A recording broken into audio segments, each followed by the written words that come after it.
Hi, season's greetings, and welcome to my first ever recorded speed build in The Sims 4. This is a base game speed build, and it is for the scenario called Too Many Toddlers. I'll summarize what that is. You have to have at least 3 toddler Sims, at least 1 young adult or older Sim, and to win or to complete it, the toddlers need to reach level 3 in 4 different skills. So this is a base game starter home that has 2 bedrooms, one for the adult sim and one that will fit 3 toddler sims. So I put 3 toddler beds inside, and I did play test it to make sure that the beds are accessible to a toddler, because sometimes I just have trouble placing them, and then for whatever reason the toddlers can't get into their beds. So I did cut out some parts of this speed build because I went into it with this general plan, but honestly didn't have a very specific picture of what I was going to do. So in some parts, I'm just going over so many different paint colors and things, and I don't think it would be very exciting to watch. But I hope that you like the way that it turned out. It is pretty restrictive to do a base game starter home, but in a way, I think the challenge kind of opens up your creativity, which is something that I like. Normally when I play, I use a lot of CC, so I have one save file that's my save file that I use and play in, and then I have another one that I have labeled in all caps, building only, no CC or something like that. So I'll turn off CC in the game in the main menu, and then I can restart the game, go into my no CC world and build like this, and it's much faster because, of course, without all the CC, the computer just runs much faster to do the game. I did this house in Oasis Springs on a 30 by 20 lot called Sandtrap Flat, and I wanted to do it in Oasis Springs to make it accessible for people that only play with the base game. So if you do only have the base game, this would be workable for you. Of course, you could put it in another world if you think it fits in another world, but I kind of had this warm desert theme throughout, and I've really been enjoying doing stone floors in kitchens and bringing them right to the outside. I just think it looks pretty, and it makes almost an indoor-outdoor kitchen space. So I didn't put a table and chairs in the front because of the finances in a starter home, but definitely if your sim made a little money, you could put a table and chairs out there. I think would be super cute, and then you could dine al fresco. When I play tested this build, I also did move some things around in the kitchen. I think some of the clutter was getting in the way, and I love cluttering up my kitchens, but I do try to always have one counter space without anything on it, because it just makes it so much easier to not have the Sims refusing to cook because they say that there's no space, even though there is. I don't know exactly what it is. I'm trying to get to the bottom of where clutter is allowed to have them cook and where it is not allowed, but I honestly haven't been playing The Sims 4 for that long. I got it when it came out, which I think was about 10 years ago, a long time ago.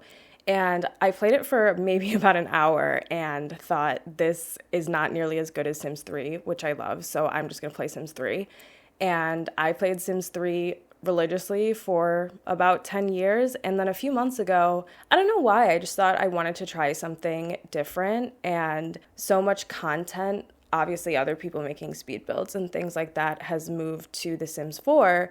So I decided to bite the bullet and switch over. And that meant getting some DLC and things like that for The Sims 4.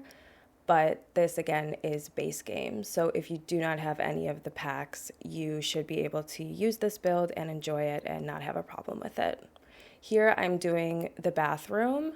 I put the little child toilet and things in because I wanted this to be all set up for a family. So there is a bathtub and a shower as well. The lot is big enough that you could definitely expand the home if you wanted to have different bedrooms as the kids age up and stuff like that. I personally am very strange and methodical in how I play, so I have a spreadsheet that I use, and I keep track of all the different aspirations and things that I want to try, if that makes sense, and it pushes me to do different things in the game. So when I do a build, I build really, really specifically for that sim or that family. So this build is for Too Many Toddlers, and once I finish the scenario, I'll probably build something else and just move on to a different idea of what I'm playing for. Here I'm just finishing out the bathroom. I took the lights out, but then I put the lights back in because, of course, you need lighting in a bathroom if you do your makeup or something like that. And I put a little debug bucket next to the tub because when I was a kid and my parents used to give me a bath in the tub, they would use a bucket to wash my hair. So that's where I got that idea from. I also try to always put either a hallway or something to separate the bathroom in my Sims house from where the dining room and the kitchen are going to be, because even though it's a game, I still don't want my bathroom right off the kitchen and dining room. I think that's just a little bit uncomfortable if you have guests over. And I don't know, there's certain things that I just like to do in the game, and that's one of the things.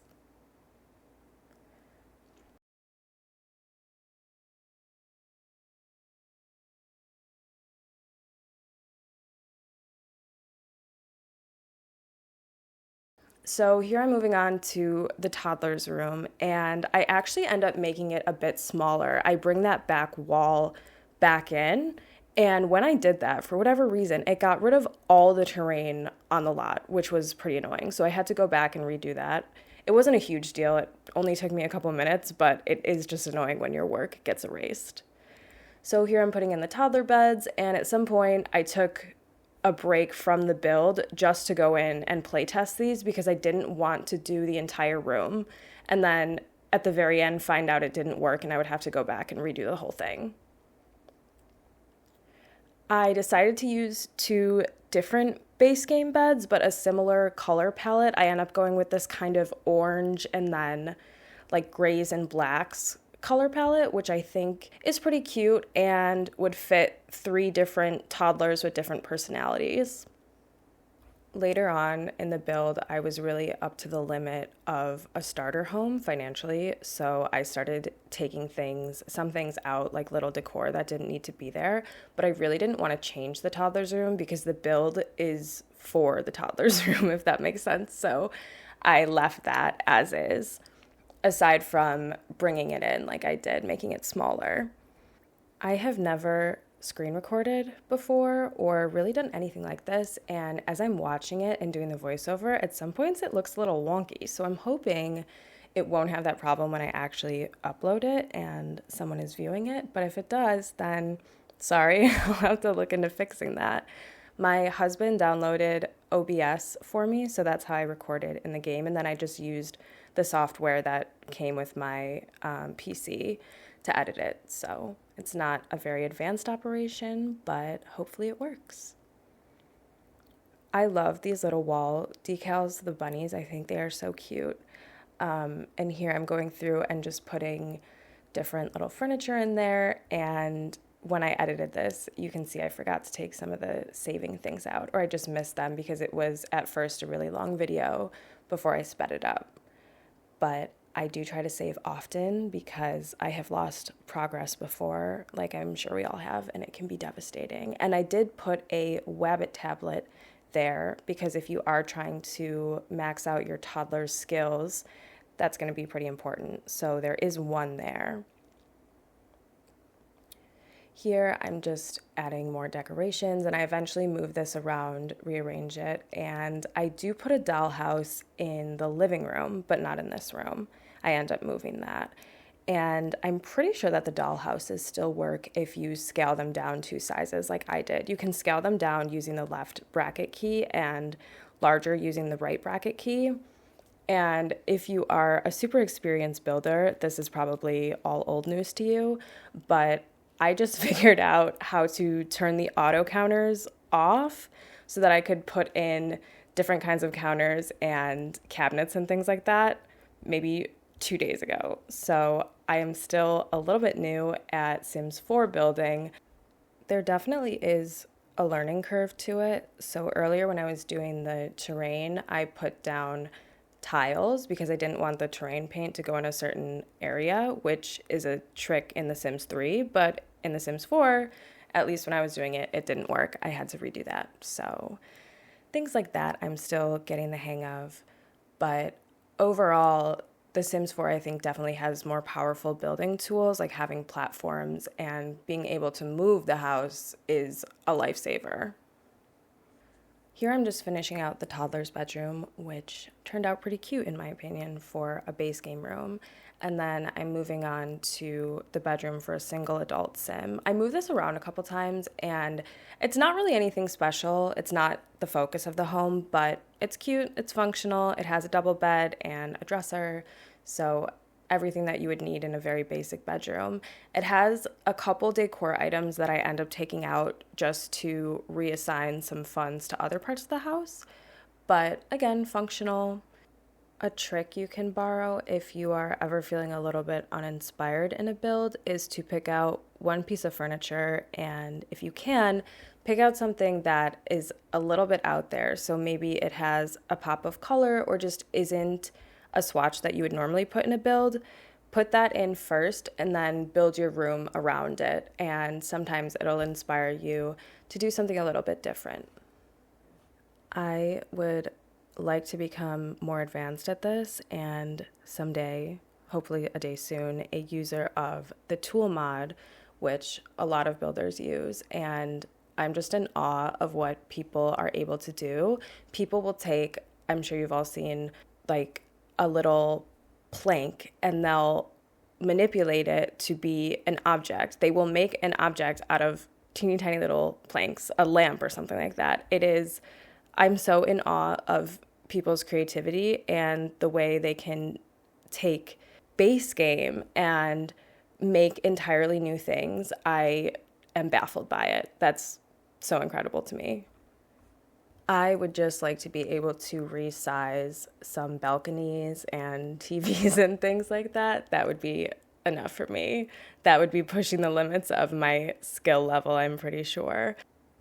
I feel like I have vocal fry in this recording, and it's not a way that I normally speak, but I am trying to speak quietly because I live in a multi-unit building and I just always try and be conscious of the noise. So rest assured, I do not normally have vocal fry. I don't sound like this.